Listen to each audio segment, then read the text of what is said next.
What's going on, Wired fam? Everybody's doing well this evening. It is live time, guys. Live time. Live action.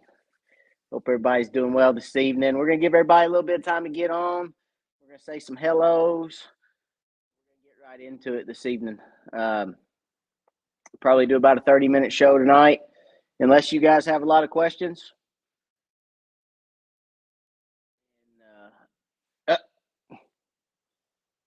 Unless you guys have a lot of questions and keep us on longer, but I'm looking at about a 30-minute show this evening, so half hour would get you to bed early tonight.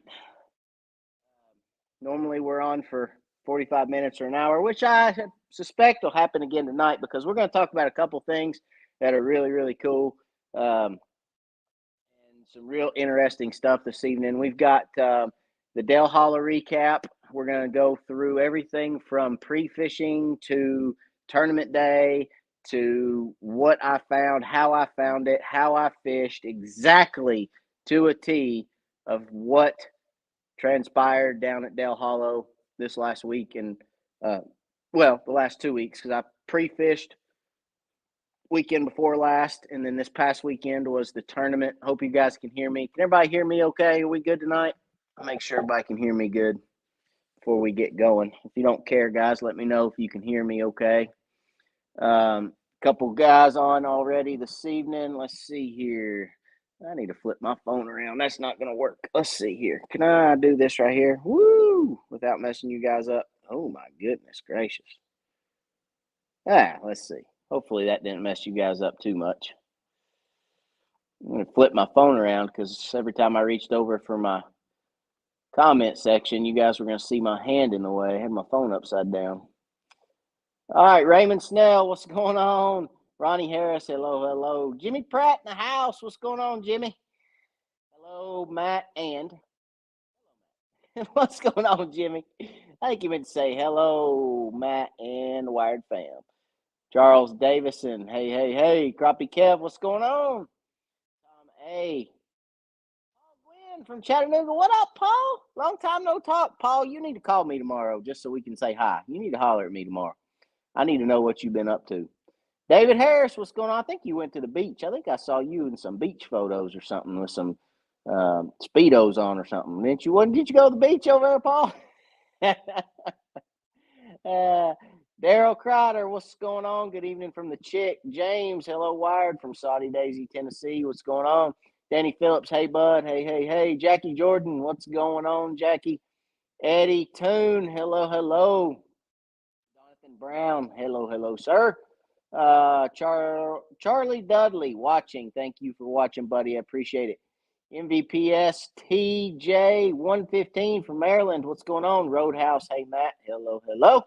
Hope you're doing well. Glad you're with us this evening. And I'll say some more hellos as you guys get on. Make sure you drop me a hello when you get on, guys. Tell me where you're from, where you're checking in from. And if you want to tell me your home lake, go for that too. Definitely let me know. Say hello. Let me know where you're from. Eric Lynn from Kansas City, Missouri. What's going on, Paul? Thank you very much. I appreciate it, buddy. I look forward to talking to you tomorrow. A couple things we're going to talk about tonight. First and foremost, pre-fishing for the Dale Hollow tournament. Guys, listen. I've been on Dale Hollow one time, and that was back last year. I went down to pre-fish for the Dale Hollow Invitational.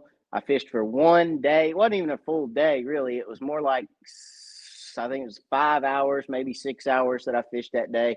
And I stayed down by the dam the entire day. Did not find a single thing to fish down there. It was miserable down there. Absolutely stunk down there. I think I caught one crappie that day on brush and looked at everything and then some and didn't find nothing. Anyway, it was a horrible day of pre-fishing. So, Dale Hollow tournament this past weekend, went back to a different area of the lake, completely different, okay? Went down there to pre-fish. Joel Nash in the house. What's up, Joel? We're going to get to you here in just 1 second, Joel. You're going to be named and praised and crowned and everything else on this episode. So stay with us, Joe. From Old Hickory, what's going on? The Old Hickory Invitational happening this week, Mr. Joe Nash. Go support East Tennessee Crappie Club, or go represent East Tennessee Crappie Club, Joel. Do your thing. Do your thing. Go catch you a biggin. Go catch you 7 biggins every day. And I hope you do the thing down there, and you win that thing, and you come back with a trophy. Take that thing back to the house. Give a shout out to Wired. That would be much appreciated. Oh, Joel, send me a picture of your shirts if you got your shirts made. I don't know if you got them made in time or not, but if you did, shoot me a picture. Danny Phillips from Cookville. What's going on? Larry Black, hello from Missouri, Home Lake. Wapapello Lake? Wapapello? Is that right? Did I say that right, Larry? Wapapello? I never heard of Wapapello. Hello from Sevierville, Tennessee. What's going on? Nathan Wood from Wabash, Indiana. What's going on, Nathan? Hope you're doing well, buddy. All right, so went down there, Del Holla, pre-fishing. I do have a video that's coming out for you guys, so you guys can actually watch the video. But we're going to talk about it a little bit tonight, because you guys know on the lives, hey, you guys get like first shot at everything. You get to see the merch first, like the new hats. Wow, if you hadn't seen the new hats, wiredforcrappie.com, you can pick those up. We got gray and white and black and white. They're sick, okay? They're awesome hats, so if you want to check them out, you can. But you guys get to see everything first, right? You get to see, or experience, talk about the merch first, the tournaments first, the episodes first, the new products first. I mean, you guys get to see everything first. So it's really cool to be a part of the lives, because you guys get first dibs on a lot of stuff. And that's the way it should be, because you guys are here every Wednesday night to comment back and forth with me and keep me busy and keep my mind off everything else that's going on. And I can just talk crappie for a little bit, one night a week. And I appreciate you guys for being here. So, it's just as much for my sanity, guys, as it is for your sanity, because guess what?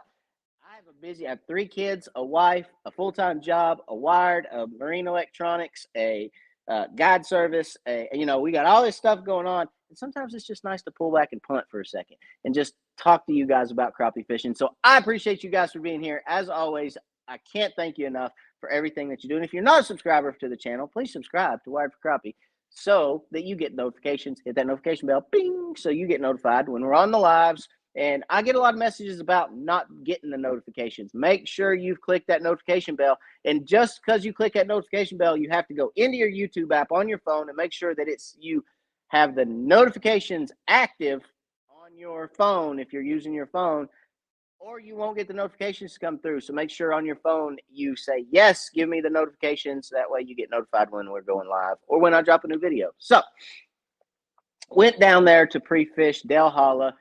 That video will probably drop tomorrow because I'm going to finish it up tonight. I'm almost done with it. As a matter of fact, I was upstairs working on it before the live tonight. So almost got that done. I'm going to try to get that out for you guys tomorrow so you can kind of see that. But went to a completely different area of the lake. Went way up in the Obey River. If you guys know Del Holla Lake, the Obey River. Fished the Obey and the what's the other river up there? Jeez, it just left my mind. Anyway, did most of our pre-fishing in the Obey, okay? Most. The Wolf River. That's the other river up there. So Obey River, Wolf River, did a lot of looking, did a lot of scouting, just trying to find fish, okay? Being a successful crappie fisherman is not just about going and casting a jig and always catching a crappie. Sometimes you have to stop fishing. Okay, guys? Sometimes you do. You have to stop fishing. And what I mean by that is you have to sit down right here behind this console, behind these units that are right here, and you just have to look. You just have to drive around and look. You can't go back to the same brush pile over and over and over and over and over again and catch fish all the time. Some brush piles you can because they just set up that way, but not every brush pile is going to hold fish year round. Okay, so you're going to have to go find new stuff sometime or another. Me personally, I would go absolutely nuts if I had to fish the same 10, 15, 20, 30 brush piles every time I went to the lake. I'd go absolutely bonkers. Some of you guys are going to be like, hey, that's what I like to do. Why are you knocking me? I'm not knocking you. I just like to go find new stuff, and I just like to explore and adventure and see new areas, see new water, see new. I mean, it's just something special about sitting behind this graph, absolutely nothing on the screen, and thinking to yourself, "This is the Dead Sea," and then all of a sudden, poof! There's a big old brush pile like this right here, and there's just fish all over it, and you're just like, "Oh, yay!" It's like Christmas has come all over again, right? So, it's like waking up as a kid and running out and going, Santa came, so it's just something about finding those new spots and finding that stuff is just fun for me. Okay. So anyway, going on. So went to Delhala, put in up in the Obey River. Okay. Um, Looked around the Obey, looked around the Wolf, looked pretty much the state park, looked around the state park. I basically spent 10 hours that day just idling. I mean, I put it on plane maybe half a dozen times to go from this area to that area, but for the most part, I mean, if there was a you know 400-yard stretch of bluff wall that I didn't feel like I was going to find anything on, I'd put it on plane and go down. But for the most part, I idled for 10 hours on that lake. Okay. And never wet a line. I mean, I had guys call me and they're like, "What'd you find?" And I'm like, "Oh, I found fish. Were they crappie? Don't know." "What do you mean you don't know?" I'm like, "Well, I didn't fish for them." "Why not?" You mean to tell me you didn't fish for them?" "Nope." "How do you know if they were crappie or not?" "I don't." But I've looked at these things enough that I'm pretty sure they were crappie. And the fact of the matter is the more spots I can find before a tournament, the better off I'm going to be on tournament day. Because when you get out there on tournament day and you establish a pattern that morning and you start looking at your graph and you start going, "Well, that's not right. That's not right." You can eliminate a lot of stuff just by looking at these graphs and saying, "Okay, I just caught fish in 40 feet of water on a main channel drop. Okay. Let me zoom out, look at my waypoints. Where else do I have main channel drops?" And it's real easy, real quick to eliminate a lot of brush piles. And you'd be surprised when you're structure fishing like that, how quickly you lose from 100 waypoints down to 20. Okay. You'd be surprised. I mean, I can have, that specific day, I think I marked 130 oddish waypoints on Delhala. I think it was 132. I think it was. I don't exactly remember, but it was 130 some odd waypoints that I marked in a 10-hour day on Delhala Lake. Now, of that 130, come tournament day the following week, okay, we maybe had 35 that we could fish. Maybe if we were lucky, had 40 that we felt confident that we could produce a good bag of fish off of. Okay. So again, you'd be surprised how having all these waypoints doesn't necessarily always come to fruition. You don't always get to fish 130 waypoints. I looked at this graph and I knew right away the ones that were going to produce fish and the ones that weren't. Okay. Now, how did I know that? Okay. How did I establish a pattern? Right. Well, it was easy. That specific day. Okay. So went down there. I started looking in that 15 to 20 foot range. That's my kind of wheelhouse. I've told you guys that if I had one depth that I could fish year round, it'd be that 18 to 20 foot. That's kind of my wheelhouse. I love it, you know. And I started looking kind of 15 to 20. I found some structure. I found, you know, a lot of structure, a lot of good stuff that looked great, but it didn't have no fish on it. It was absolutely desolate. It was the Dead Sea. It was just like Norris Lake all over again. There's just nothing. Okay. Not even bait. So I'm like, I'm gone. We're done. Not doing that. See you bye. All right. So then I went a little shallower and I thought, well, let's look in that. It is coming into fall. So let's look a little shallower. So I kind of went a little shallower in that 10 to 15 range and I started looking for fish. Nah. No. It was hard to, I struggled to even find anything 10 foot deep, to be honest with you, because that lake is deep. I mean, 10 foot deep is like I could have jumped off the boat onto the bank. You know what I'm saying? So I knew real quick that wasn't going to be it. So I said, nah, that ain't it either. So then I said, okay, let's start at 20 and go to 30. All right. So what I did is, for those of you that haven't seen the way I set up, okay, I've got my top unit is nothing but it's a 10-inch HDS1. Okay, let me throw you guys around here. That is a 10-inch HDS1. Okay, that I run my side imaging on, solely side imaging. That's all that this unit runs. It never runs anything else, not down imaging, not maps, not nothing. It runs side imaging 110% of the time. This 8 down here, okay, is split screen between my down imaging and my map, okay, down here on my 8. All right, HDS 8 Gen 1, HDS 10 Gen 1, all right. LSS2 transducer and an LSS1 structure scan box is what I have set up here, okay? So with that being said, all right, started looking shallow, knew right away that wasn't going to work. And the third unit that I have, okay, which I don't have with me right now, but is my iPad, okay? I have an iPad. My iPad has Navionics on it. All right.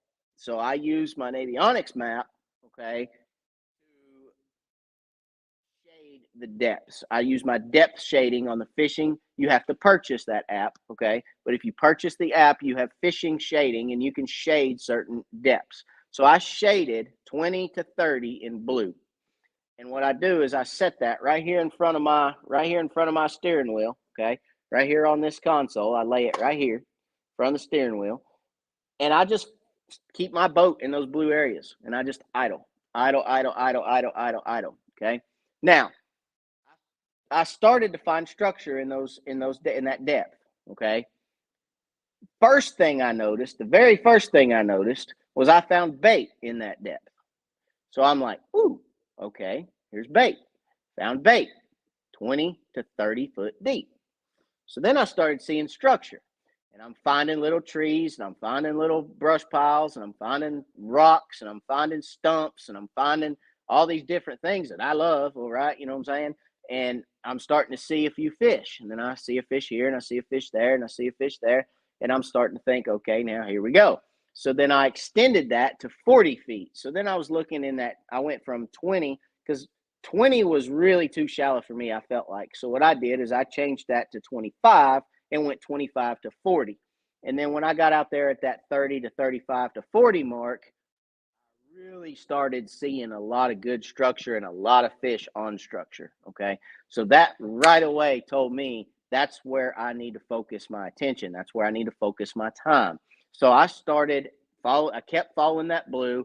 I actually readjusted to 30 to 40, and I stayed. Because look, if you're on that 30 foot line and you're following that blue and you're on 30 foot and I had my side imaging out to 80 feet, okay? Because when you're that deep, 3 times your depth you can get away with when you're just looking for structure.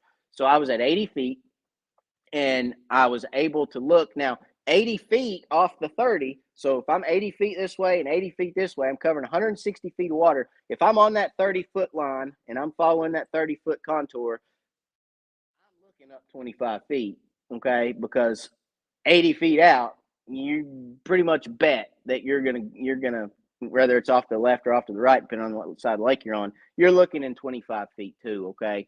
So I was able to identify first and foremost where the bait was, okay? Then I was able to identify where the depth that fish were holding in. Now, if you look in that 20-foot range like I did, that 15-foot, 20-foot range, and you don't find fish, and you go out in 30 to 40 and you find fish, regardless of what fish they are, if they're bluegill, if they're crappie, if they're bass, if they're stripe, if they're catfish, if they're whatever, okay, you have found fish in a certain depth. That certain depth is what you need to focus on. If you're looking in other depths and see nothing, you all of a sudden find that depth range that has bait and fish and structure, stay in that depth range. You know what I'm saying? That's pretty much just kind of common sense. If you find life, stay where the life is. All right. So I was able to identify that, and I was able to stay in that depth range and just identify those structures, identify ones that had fish on them. I'd make mental notes in my head which ones had what I felt like was better fish, because obviously in a tournament you need the 7 biggest fish. So I was trying to identify, looking at my graphs, okay, And once you stare at these things as much as I have, you kind of identify what a larger fish is and a smaller fish is by the size of the return. Okay. And you got to kind of, a 1 pound crappie is going to return different in 35 feet of water than he is in 10 feet of water. So if I go over a 1 pound crappie in 10 feet of water, it's going to be this big. Okay. not really, but it's going to look very large. That same 1 pound crappie in 30 feet of water is going to look this big. Okay. So you kind of got to understand your depth and understand what those fish are going to look like in that depth, and then identify which ones are the larger fish. So I was able to do that. Okay. I looked at a lot of structure that day, obviously with 130 whatever waypoints I marked that day, but I was able to identify those structures and make mental notes of those waypoint numbers. Okay. And then kind of develop a pattern. So when I developed that pattern before I left that day, I stopped by one spot and I thought,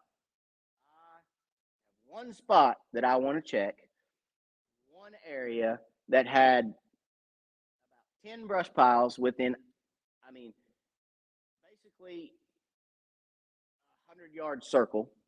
Okay. If I pulled my boat right in the middle, in a 100-yard circle, there was about 10 or 12 brush piles, and I saw fish on everything, on every one. So I thought, well, I'm going to stop at that one spot, try to catch a few fish for you guys for the video, and was able to catch fish pretty easy. Okay. Now, the jig that I was using, excuse me. The jig that I was using that day that I pre-fished with, okay, was that one right there. 16th ounce, I'm sorry, 8th ounce red head. Okay, that's an 8th ounce red head and a mini slim. Okay, that is the mini slim stick or the 1.75 slim stick, and that is in slick neon. Okay, that is what I used on Dale Hollow on my pre-fishing day to catch a few fish for you guys on the video. Now, with that being said, okay, get them to hit that bait was very, very, very. They were very lethargic. They didn't want to hit that bait. They'd sit there and follow it, follow it, follow it. Let me tell you why that is, okay? The reason that they would follow that bait but not commit, mostly because the attitude of the fish. It's just kind of the demeanor of black crappie. Dale Hollow Lake is majority black crappie, okay? Black crappie, especially on brush. Now you find a school of black crappie on docks, and you can sit there and catch them when they're suspended under a dock. But when you find black crappie that aren't suspended but holding on structure, they are extremely cantankerous. Okay, always have been, always will be. Nobody will prove me any different when it comes to a black crappie or a school of black crappie on brush. When they're sitting stagnant on brush, those black crappie are absolutely hard to come by. Okay, so with that being said, fishing 35 foot deep. Okay, 8 ounce head wasn't getting it. It got it done. Let me rephrase that. It got it done that day for what I was trying to do, but it really wasn't getting it. It wasn't cutting the mustard, if you know what I'm saying. Because I'm standing there, and you'll see on the video, I'm standing there for like 30 seconds waiting on this thing to get down there. I'm like,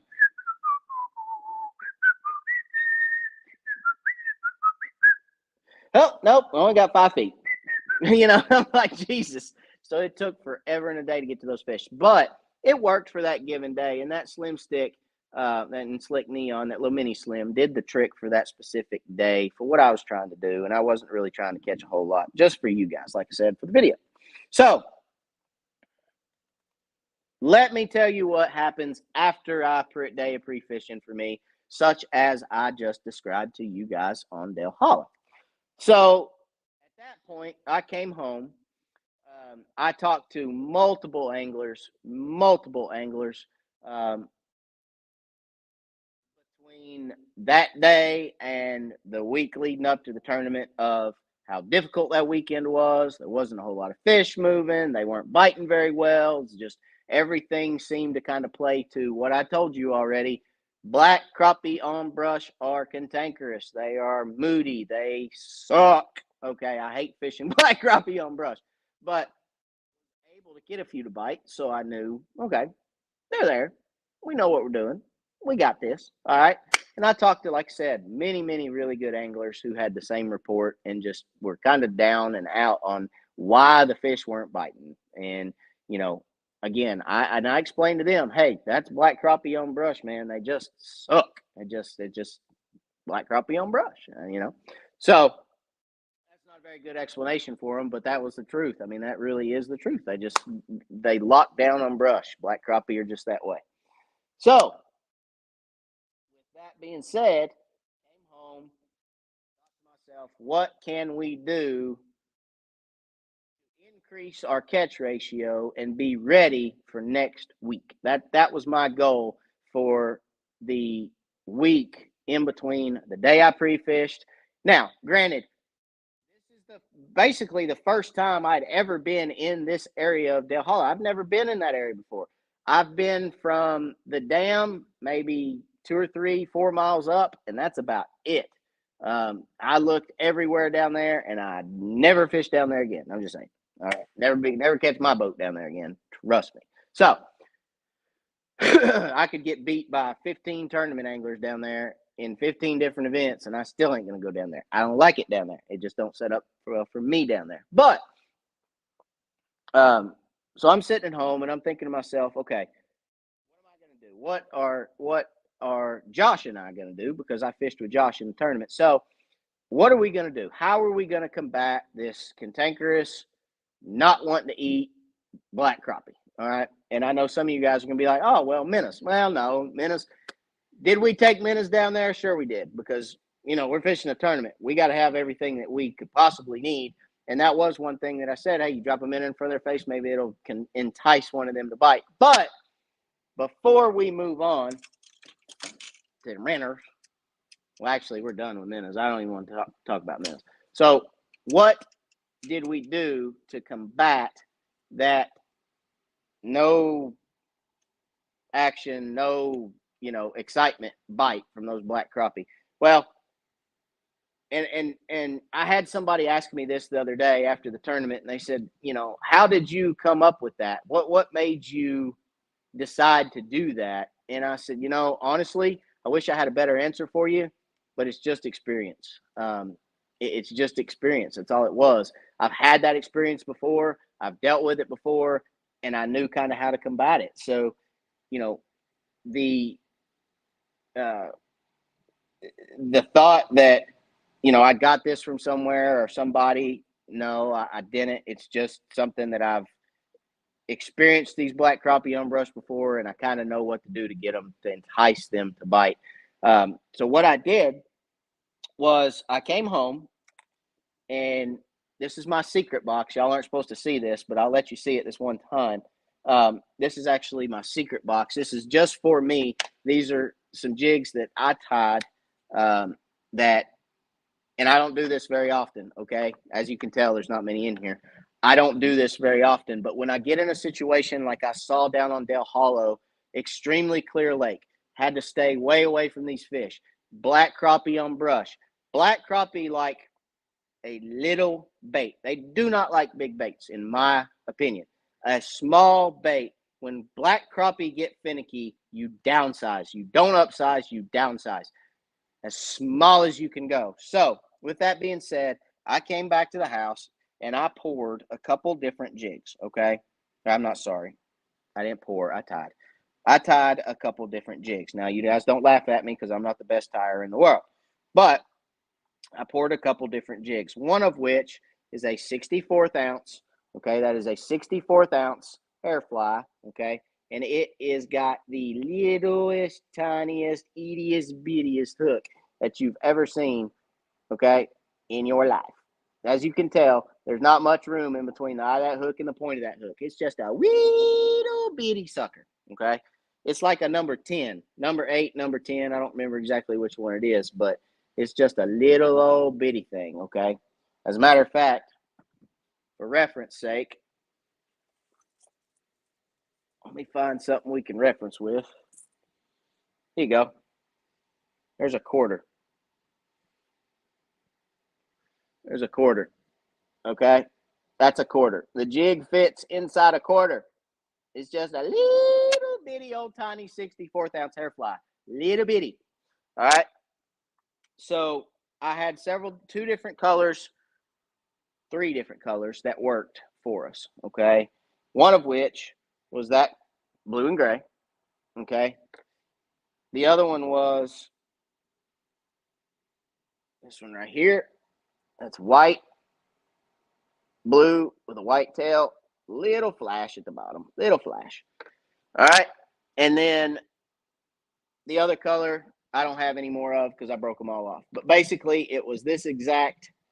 I tied three and I lost all three of them. But it was this exact jig, except for it had gray. It was gray here instead of blue. Okay. So very, very, very, very small jig. Tiny, tiny, tiny, tiny, tiny. And what we did, or what I did, is tied a 1/4 ounce. Okay. That is a 1/4 ounce egg sinker, which I doubled or I quadrupled. I put four, I wrapped the line through that jig head or through that egg sinker 4 times and came right down here to my 64th ounce fly. Okay. Now, why did you do that, right? Why, Matt? Why did you put a 1/4 ounce egg sinker above such a small fly? Well, it's pretty simple because I'm fishing 35 feet deep. I got to get the jig down there so that I can catch the fish. Now, yes, to answer your question, a 64th will get down there eventually, but it gets down there so slow, you'd only get, 14 casts in 8 hours. And that's not good for tournament fishing. You need to get your jig down there and you need to catch those fish. So what I would do is we'd have to sit 30, 40 feet away from these fish. You'd cast to them, you'd let that 1/4 ounce fall down. You got the brush pile sitting right here, okay, with the fish on it. That 1/4 ounce would fall down. You'd stop that 1/4 ounce about 3 foot above that brush pile, and then you'd let that 64th just pendulum down below it. All right, and what would happen is when that pendulum came down, when that 64th pendulum, because you got that rod in your hand, once it gets to the right depth, you stop it and you just dead stick it. You just hold it right there like that with the rod tip in the air. And you watch on live scope, you can see that 64th ounce jig pendulum down. That 64th ounce jig pendulum's down. And what would happen is when it was coming down very, very slow, it'd get that fish's attention. Those fish would rise up. You'd see them rise up out of that brush pile, come towards that jig. As soon as you'd see that fish come towards that jig, you'd start moving it real slow. Okay? Start moving that jig real slow. Now, this is me cranking a reel. Okay? Listen, this is the important part. All right? Got that fish coming. You're reeling. If that fish moves more than 3 feet, you need to start reeling a little quicker. If he follows another 3 feet, you need to reel a little quicker. If he follows another 3 feet, you need to reel a little quicker. Don't be afraid to take it away from that fish. Why is that? Well, think about it. Okay? If you're a minnow and you're swimming through the lake, like this right here, and a big old fish comes up to eat you, are you going to keep swimming the same speed? No, I'm not. I'm getting the heck out of Dodge. I'll see you later. Adios, sucker. If you're going to eat me, you're going to have to catch me on the fly because I'm gone, right? So as that fish follows, speed that jig up. That fish follows, you speed that jig up. And eventually, what's going to happen is that fish is going to go, okay, wham! And when you get to that speed that fish says, I have to eat this or it's going to get away from me, he's going to react, he's going to bite, and you're going to catch that fish. Saw it over and over and over and over and over and over again. Okay. Now, with that being said, when we started the morning, I wasn't doing that. I was reeling that same consistent speed because a lot of times active fish, active white crappie for sure, when they see that jig, it doesn't matter what speed you reel it in at, they're going to hit it. Okay. So a white crappie, a lot of times you can keep that consistent speed, but a black crappie that's cantankerous, that really doesn't want to eat, that's locked down on brush, you take it away from him, you get his attention, he follows, you reel faster, he follows, you reel faster, he says nope, and he hits it. Okay. So I think with that being said, let's get into the tournament day. I know you guys want to know where we finished at if you hadn't seen it on Facebook already. But So on tournament day, we started out that morning at the spot that I left the week before, that I felt like we could go catch 7 fish. I felt confident that I could go catch 7 keeper crappie off of this one area. Okay. Now it's not one brush pile, not one spot, not one limb, not one tree, not one. It's a area that's about a 100-yard circle that had about 10 or 12 different trees or brush piles in it. Okay. And I felt like we could go there and catch 7 keeper crappie. Okay. And we did. All right. We went there that morning. We caught our limit, plus we culled a few. Then we moved around back and forth. We literally could see the fish move off a brush pile and onto another brush pile and off that one to another one. We could watch those fish move around. They were moving. There were several different schools that we were fishing there, and we were able to kind of bounce around with those fish. Caught a couple when they'd move off the brush. You could cast to them as they were kind of leaving or coming back, and you could get them to bite. But for the most part, we were structure fishing. Okay, pulled up on that spot, caught 7, caught a good limit of fish. Had I don't know, 6.5, 6 3/4 pound, pretty early. And then we commenced the culling. So we started moving around a little bit. We moved right over in front of Mr. Jimmy Pratt at one point. They were fishing a couple 100 yards from us, and we pulled over on one spot, and I caught our biggest fish of the day right there in front of them. That was pretty funny because I got to hoot and holler and yell at them, and they got to see me hold it up, and I'm sure that was pretty funny for them because they're sitting over there in the boat going, "Yeah, that joker." But it was a good time. Caught our biggest fish, and that was actually a white that we caught off that pile, and a white crappie. We had one white crappie of the day, and that was our biggest fish, so that's pretty cool. That fish absolutely annihilated that jig, but nonetheless, we just moved around the rest of the day and did the same thing. We were able to kind of pick the piles apart and get those fish to bite as best we could. Okay. I don't know exactly how many fish we caught, somewhere between 50 and 100. We didn't keep count, but we caught a lot of fish and were able to cull through a lot.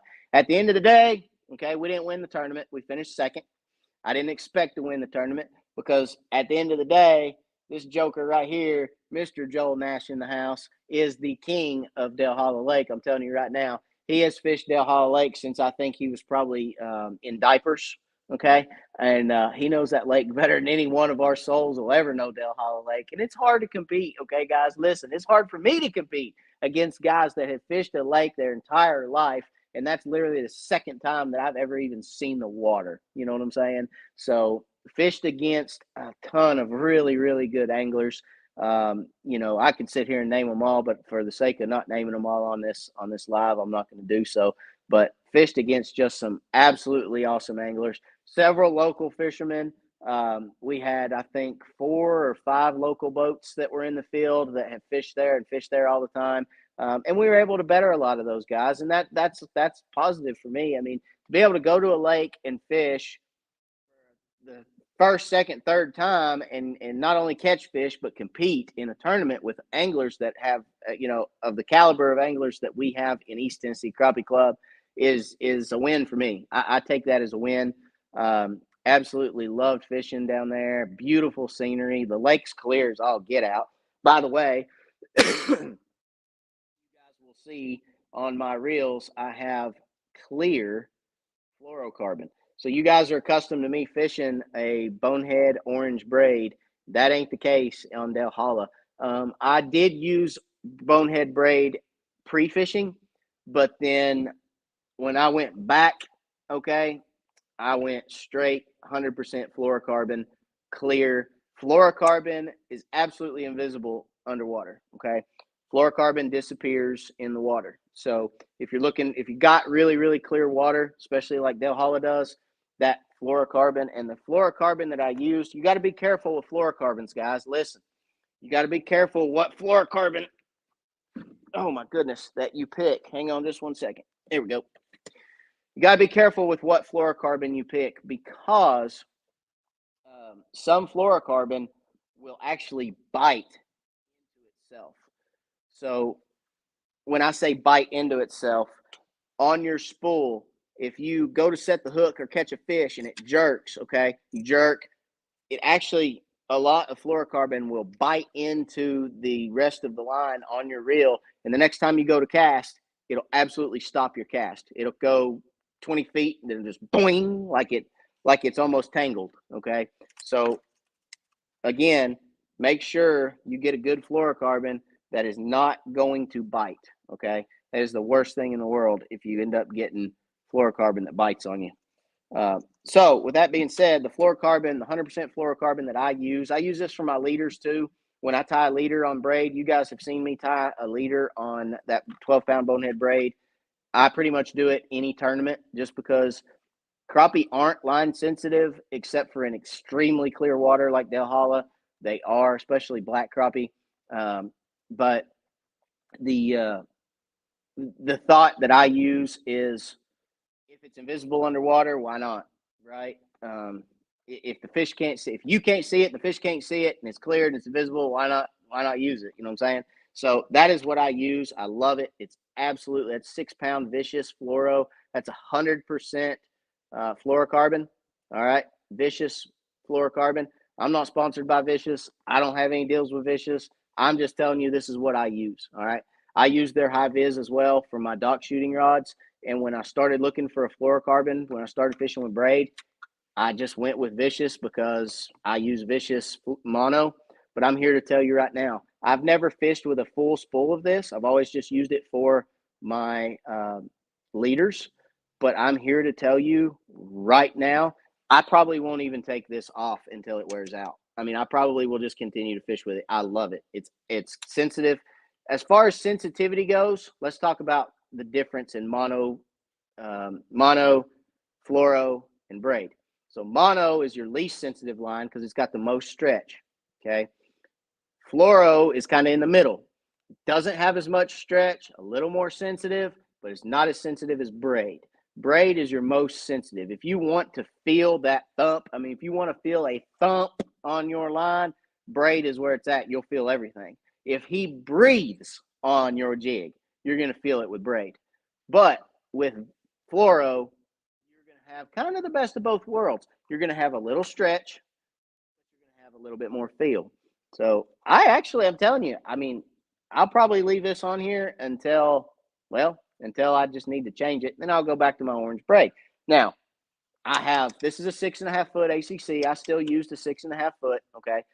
Casting with that big old daggum Methuselah, 1/4 ounce egg sinker. I still went with a 6.5 foot ACC. You guys know that's my go-to rod. I have 10 of these, and 2 of them now have that fluoro on them, and I'll probably leave it on there, like I said, until it wears out. All right. I like it that much. I really do. I really was impressed with it. It doesn't bite. It casts great. I mean, it almost jumps off the spool, honestly. It's just a really, really, really good high quality line. So there you go. That's what I use down there. As far as line is concerned. But again, finished second. Had a great time. Great fisherman. Great lake. A lot of fish. Mostly black crappie. Can be cantankerous, but you can combat that. You can fish against that. And then, black crappie more so than white crappie also get moody. Okay. Some days they just won't bite at all. Some days they'll bite no matter what you put in front of them. They're just different days. So really had a good time. Like I said, feel like we came away with a win because, hey, finishing in the money, finishing in second place against some really good guys, and only being on the lake for the second time, I'm good with it. So next tournament is going to be Cherokee in November. I'm looking forward to Cherokee. I love Cherokee in November. Cherokee's got a lot of good fish to be caught in November, and you can catch them a lot of different ways in November, okay? You can catch them in open water. You can catch them on structure. You can catch them on docks. You can catch them on points. You can catch them on just about anything you want to catch them on up there that time of year. And it's a lot of fun. It's a lot of fun. So I'm looking forward to it. It's going to be a good event. Let's see, Mr. Jimmy Pratt says, my crappie mentor taught me how to find the fish as well. I believe his name is Matt. Well, thank you, Jimmy. I appreciate that. Rigo, what's going on? Hello. Oh, here's a good question. What's the best way to cook crappie? I have a video on my YouTube channel that is, I actually have two videos. One is blackened crappie. That is not my favorite way. The other is fried crappie. And if you watch that, that is absolutely my favorite way and my kids' favorite way, excuse me, to catch or to eat crappie. So the way we do it, just real quick, is I take a fillet and I cut it into nuggets. Okay, so a 10-inch or 11-inch fish, I may get 3 or 4 nuggets out of one fillet, and we call them crappie nuggets. My kids. So how did that get started? Right, quick story. Um, Crappie nuggets got started because when my son, my middle child, Brantley, was my fishing baby, who you guys see on the channel all the time. When you see Brantley, or Brantley would not eat anything but if it didn't say nugget after it, he wasn't going to eat it. You know what I'm saying? So he wanted chicken nuggets all the time. Chicky nuggies, chicky nuggies, chicky nuggies. It had to be nugget, nugget, nugget, nugget, nugget, nugget. So I'm like, I got it. I got this. I got it. Crappie nuggies. We're going to do crappie nuggies. Okay.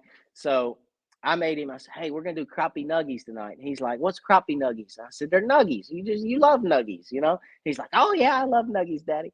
So here we are. We're cutting them up and we're throwing them in the grease, and we made little nuggies. So there you go. Anyway, but the breading is the part that just sends it off. Okay. So it's Jiffy cornbread mix, flour,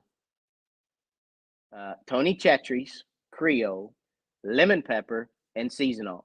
And you can go watch the video.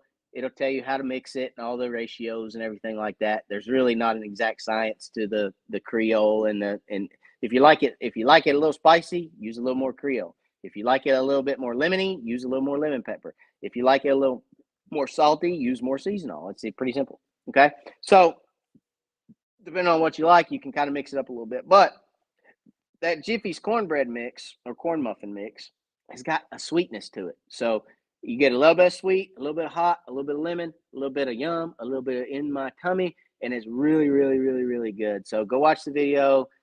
That's my favorite way. And when I made my crappie nuggies, they were a hit. Everybody loved them. We breaded them up. And another thing is when you cut them into nuggets, you're just popping them in there. You're just throwing them back. You're just like, you know. So it's a really, really, really, really, really awesome recipe. You need to try it. If you guys hadn't tried it yet, you need to. And it's pretty simple. You fry it till golden brown, and you enjoy it. So I don't have a temperature that I have to cook on. You know, if the grease is popping, you're good. As long as it's popping and it's not turning black, you're good. If it starts turning black, you're too hot. If if it's not popping, you're too cold. It's pretty simple. So as long as you lay her in there and she starts popping, you're good to go.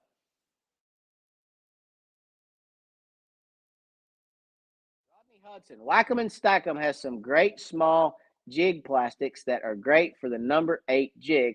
I use chartreuse black and gold flake. We mostly have black crappies in our lake, and they work awesome. So there you go, another black crappie fisherman who says go small. I mean, it's black crappie are notorious for small jigs.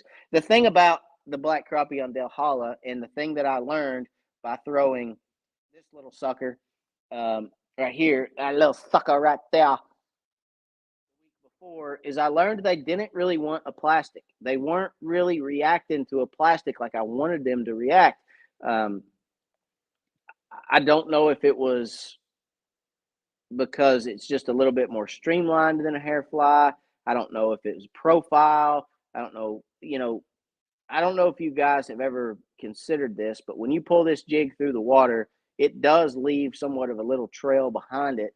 And it's like dragging that egg sinker through the water. You could literally see the bubble trail coming behind that big old egg sinker. But a little hair fly a lot more streamlined in the water. And another thing you can do with that hair fly is when you stop that hair fly, or when that hair fly stops fluttering, that hair on the backside a lot of times is breathing. Okay, if you use the right stuff. I mean, that's kind of a a marabou right there, and that'll actually breathe underwater.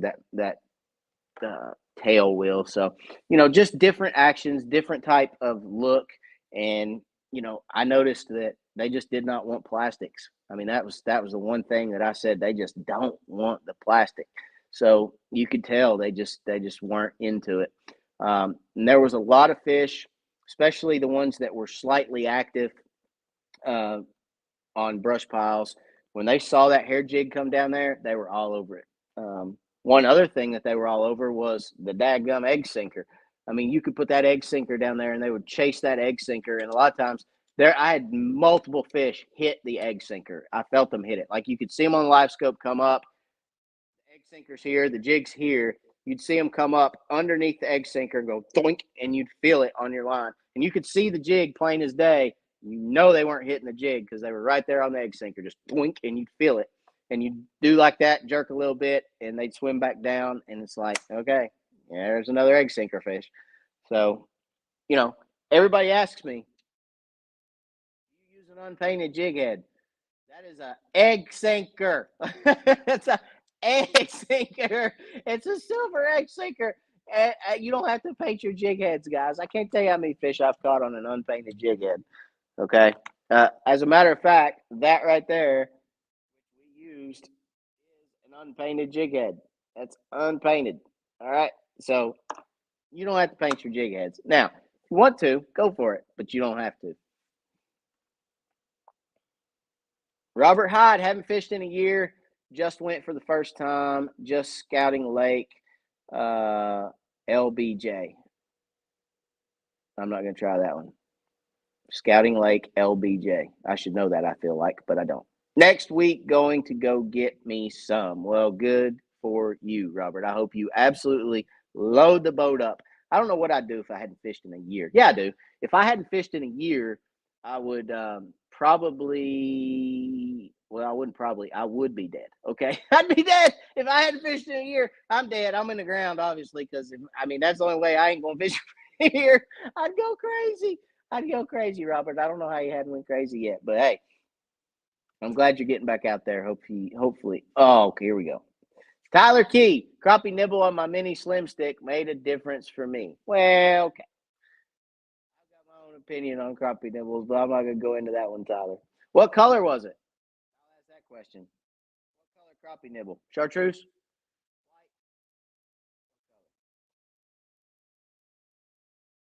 Um, yeah, for the sake of not getting on my soapbox again tonight, I'm not going into my crappie nibble discussion. So anyway, the video for free fishing is coming out probably, like I said, tomorrow.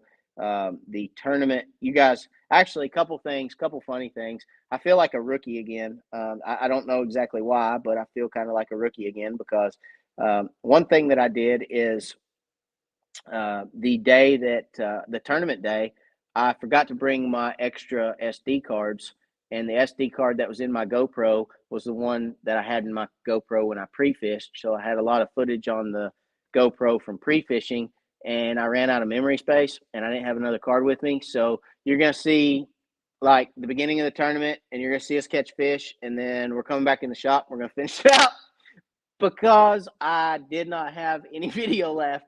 I didn't have a card, and I didn't have a phone holder where I could hold my phone up. So I didn't want to use my phone because I was afraid I'd drop it in the lake, but or sling it in the lake or something. But anyway, nonetheless, I feel like a little bit of a noob when it comes to video in this last week. But another thing that I did during the tournament that made me feel kind of like a rookie was when I caught. We moved spots and we fished a spot for about 30 minutes. And I had a fish that culled, so I had to go cull a fish out of the live well. Weigh the fish. I opened the live well up. There's absolutely zero water in the live well, dry as a bone. Had probably been dry for a half hour or better. The fish are laying there just like, they're like, I can't breathe. Killed two of our fish. That would have helped us. Now, the two fish we killed, even if we had those back, we wouldn't have won the tournament. So I'm not saying we would have won the tournament if I wouldn't have killed fish. That's not the case. We still would have finished in second place. It didn't hurt us in the end, but I did kill 2 of our fish. That's the only 2 fish I think I've ever killed in a tournament. No. I killed one other one that I dropped, and it landed on the corner of the windshield, like right here. And when it hit its head because it flopped, and when it flopped, it fell out of my hand. It flopped again and smacked its head right here, and it killed it dead in a doornail. But those are the only 3 fish I've ever killed in a tournament, or lost in a tournament. And I felt like a little bit of a noob, so I filled the live well back up. And I'm back there with the fish doing like this, doing figure eights, trying to get the fish to come back alive. And I'm like, come back alive! It's pretty funny. So it's things like that it's memories like that. My partner looking back at me when I said, there's no water in the live well. I got that on video. He turns around and he's like, he's like, what? He looks in the live well. He's freaking out. And I'm like, yeah, it's pretty funny. So, but yeah, felt kind of like a noob, and, it happens. But it didn't hurt us. It didn't help us. In the long run, we would have finished where we finished. So that's always nice. When you can have a little hiccup or a snafu like that and still finish where you finish is nice. So, if we would have got back there and it would have knocked us out of first or knocked us out of second or knocked us out of third or whatever, then that would have sucked. That would have sucked. But it didn't help us nor hurt us, obviously, because I weighed the ones that were dead and I know what they weighed. So, but anyway. Those were my newbie moments. Those were, and I'll probably put that on the video too, so you guys can see that on the tournament video because it's pretty funny. I go, oh, there's no water in the live well, and Josh turns around and goes, what? And it's just pretty funny. So anyway, a lot of fun. Do we have any comments? Any questions? Slick mini slim with a silver nibble. Well, I can believe that because look, like I said, they were running up and hitting a egg sinker. Silver was the color that day, and the color that we did the best on was a gray. I mean, it was basically this jig, but with a gray body instead of a blue body is what we caught them on. Solid gray with a gray head. That's what we used. And they would attack it. So silver was the color for the day, in my opinion, being that I seen them hitting the egg sinker and eating our jigs. That gray silver was the color for the day, no doubt.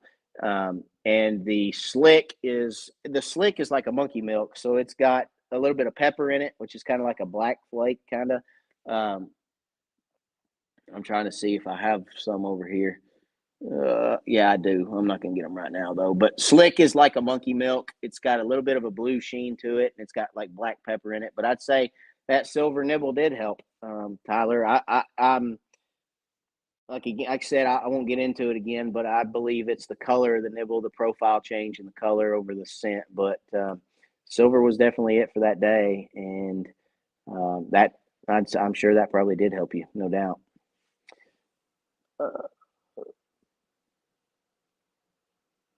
Go back up, missed my comment. Okay, let's see. Jackie. Hey, what's this full moon going to do to fish? Plus major front coming Monday. So the front is going to shut them down a little bit because, like I said, cold fronts will shut those fish down for a couple of days until everything. And I'm assuming you mean a cold front. Is it a cold front? I know it's supposed to rain some early next week. You talking about rain or you talking about cold? If it's cold front, I hadn't even really looked, but I know there's some rain coming. It depends on if it's a warm rain or a cold rain. If it's cold rain and it cools that water temp off quickly, it's probably going to shut them down for a couple of days. If it's a warm rain, it's probably going to get them active, to be honest with you. Rain is going to move those fish up shallow if it's a warm rain because rain on the water surface creates oxygen, raises the oxygen levels, so those fish will move up a little bit.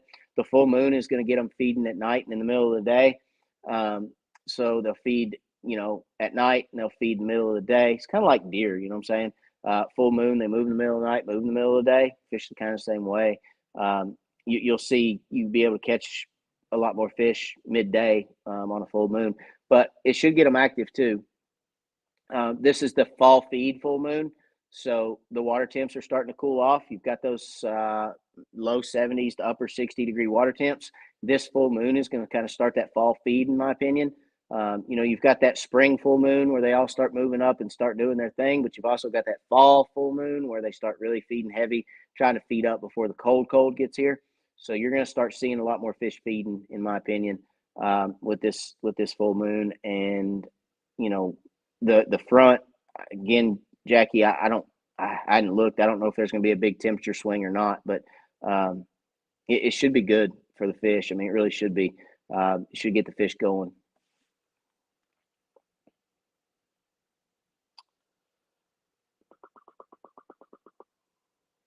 Would you prefer a fly over a curly tail? In the instance that I was dealt with what I was dealt on Del Holly, yes. Those blackfish, they didn't want to chase a bait, and a curly tail is more of an action tail jig, more active fish that want to chase. Those fish that are sitting down there in 35 feet of water, they don't want to chase. They're locked on brush. They're in deep water. They don't want to really chase a jig. They'll follow a jig, but they won't really necessarily chase a jig. So no, I don't believe. And I threw that mini slim to them, and they really just didn't want to. It's like they just didn't really want it. They'd hit it, but they didn't really want to. I didn't really have any aggressive strikes. Everything that did bite was just kind of weight on the end of the rod. They just kind of pick it up, and you could feel that extra little bit of tension on the rod, and set the hook, and there'd be a fish there. So there wasn't really a whole lot of just stumps. When I threw that hair jig, that gray hair jig, I mean, they'd thump it. I mean, you could feel them. I mean, even with that 1/4-ounce egg sinker pegged, you still feel it. I mean, you feel it through that 1/4-ounce egg sinker, which is really something because that takes a lot of the shock out of the line. When they hit a 64th-ounce jig on the other side of a 1/4-ounce egg sinker, you tend not to feel that, but we did that morning or that day. So me, preferably, I would not prefer a curly tail over a fly, or I'd prefer what was your question? Would you prefer a fly over a curly tail? Yes, I would prefer the fly over the curly tail for that specific day. Okay. John, what's going on? Jimmy Pratt. I noticed they was hitting the weight as well and went to a small gray jig with a purple chartreuse crappie magnet and started catching fish too, didn't you, Jimmy? Yeah. Gray silver was the color for sure that day, in my opinion. And I just so happened to have that. My fishing partner, Josh, for the tournament, he asked me, he said, because I showed up with that tied on. I showed up with it tied on, and he said, how'd you know to tie it on? How'd you know to make that jig? And I said, I'll just be honest with you. I mean, I sat down, I looked at all my stuff, and I thought, clear water, black crappie that don't want to bite. And those were the colors that I came up with. Gray and blue. That again, that gray and blue, that blue and white, and that solid gray. I mean, those are the colors I came up with, and the solid gray is what I started with, and that's what I ended the day with. I mean, I didn't change until I lost the last one because I only tied 3. So until I lost the last one, that's what I went with. But it just worked. It's one of those things where it was just kind of experience, and I sat down and thought clear water, non-aggressive black crappie. That's all I can say.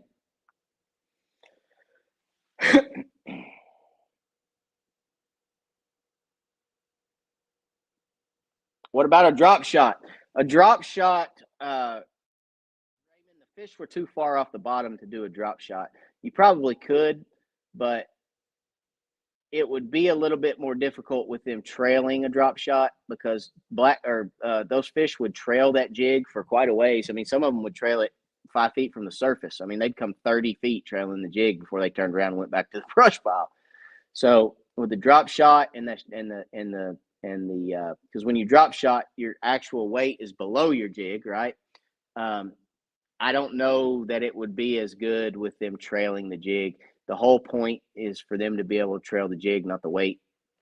So I think I'd stick with the weight in front of my jig before I drop shot. Now, they did want it moving. They didn't want it sitting still. I don't think I caught very many fish with it sitting still. I may have caught one or two, but I didn't catch many fish at all with the bait just sitting still. The bait was it had to be moving. Okay, so there again, I think the jig behind the weight was the way to go for that specific application. But if you're just dropping it down there and holding it dead still, then yeah, a drop shot would be the way to go. But that wasn't the case on this day. You say you do electronics. I need to run new wire to the bow of my 2000 Ranger 530 VX. Any pointers to get the wire through the foam in the bow? Ranger should have put a tube down the right or left side of your boat, probably the right-hand side, the console side. The right-hand side of your boat should have a tube, a cardboard tube, 2000 Ranger. Wait a minute. Yeah, there should be a cardboard tube that goes down the side of your boat. I don't think they went to plastic until 07. 08. A tube anyway. But there should be a cardboard tube that runs down the side of your boat that you can run a fish tape through, Larry. Okay, 520. I was about to say, it's 530. All right, 520. There still should be a tube. I mean, all Ranger boats have a tube that goes from the front to the back. There should be a tube in it somewhere. I would try to locate that tube and run a fish tape through it. Some of the tubes, Larry, don't come all the way up into the front. You've kind of got to reach in the front of the boat and kind of reach your hand around and feel around the edge. You'll see other wires coming through it. If you can find the other wires that go from the console to the front, if you can find those wires and just kind of run your hand down the wire, put your hand around the wires and just run your hand down it around the corner, you should find the tube, okay? Jeff, here we go. Good question. Absolutely not. Could you replace the egg sinker with a 1/4 ounce jig? Absolutely not. No. Reason being is because, like I said before, those fish wanted a small jig. They want a very, very small presentation. Black crappie or cantankerous. They don't like big baits. So, with that being said, if you were to replace the egg sinker, that was the whole purpose of the egg sinker, was to keep that bait small. Okay, so if I was to replace that small jig, okay, right here, that itty bitty jig with that itty bitty 64th ounce head that's just that little profile with a big old 1/4 ounce head like that right there, you just lost your small profile. There's no small profile when you put a 1/4 ounce. That's a 1/4 ounce head, and ain't nothing small about that 1/4 ounce head right there. You know what I'm saying? So, no, the answer to that question is absolutely not. You cannot replace that egg sinker with a 1/4 ounce jig when you're dealing with cantankerous black crappie that want a small presentation. Okay, that makes sense.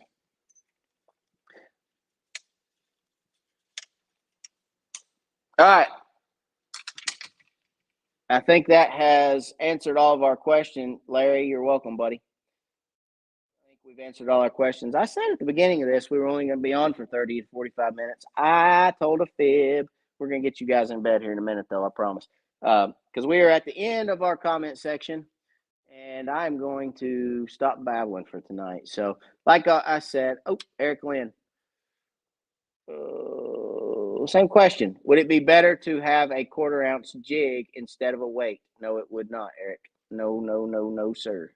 And I probably answered that before the comment popped up. But in case you didn't hear what I said to Jeff, the answer would be no, because you lose that small profile with a 1/4 ounce. I mean, that is a 1/4 ounce jig head, and you lose that small profile.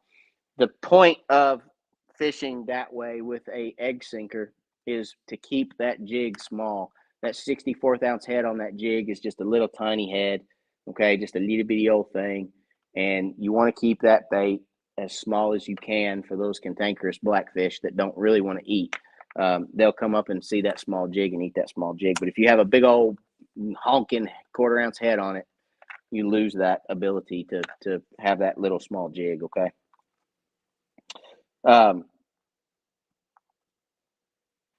Let's see. Let's check real quick. Yep, I don't see any more comments. So that's going to be it for tonight, guys. As always, I appreciate y'all watching. I hope that you guys have a great night. If this is your first time watching or you hadn't subscribed to the channel, please subscribe. Subscribe to the channel before you leave. And like I said, make sure you smash that notification bell. That way you get notified when we drop new videos. I always say when I drop new videos, you always get notified. That way you can watch them. If you have any questions, comments, oh,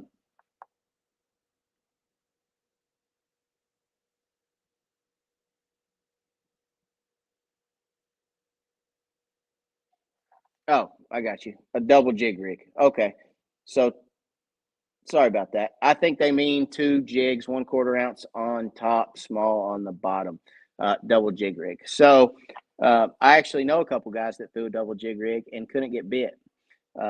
On a double jig rig. Again, with black crappie that are deep on brush and locked down, they don't want a large presentation, and then 2 jigs gives them too many options, in my opinion.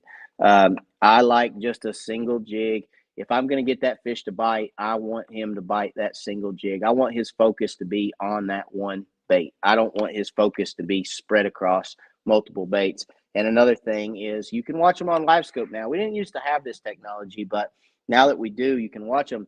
A lot of times multiple fish will come up to a bait and they will actually compete for that single bait. And when you have those multiple fish that come and try to compete for that bait, it actually will get you more bites. There's nothing I like to see more than 2 or 3 or 4 fish rise off a brush pile and come towards one single bait, because that one single bait is going to, in those fish's mind, they're competing at that point for food. And I'm going to get there before you get there. No, I'm going to get there before you get there. No, I'm going to get there before both of you guys get there. And they're competing for that food. So to me, 1 jig is the way to go. I'm not a big double jig rig guy. I stick with 1 single jig, because I want my sole focus to be on that one fish and that 1 jig, or those multiple fish eating that 1 jig. So for me, I would not go with a double jig rig. No. Thank you, Nathan. I appreciate it. Thank you. All right, guys, we're going to call it a night. I appreciate y'all for watching. Watch out for the video drop coming probably tomorrow. And then also the live next Wednesday. We're going to try to do it again. We'll talk about that another night. There's no sense in talking about it this evening, but we'll try to do another live tomorrow, or not tomorrow, next Wednesday, 9 o'clock, same time, same place as always. And then videos coming out with pre-fishing and the tournament. They're great stuff. Watch those. Hit the like button. Subscribe if you hadn't, like I said. Everybody have a great night. I appreciate y'all for watching. Thank y'all for all y'all do for the channel, because I wouldn't be doing this if it wasn't for you guys. That's for sure. And I appreciate each and every one of you. Cecil. Oh, hey, Cecil. What's going on, buddy? You didn't miss it. You can watch it when we go off.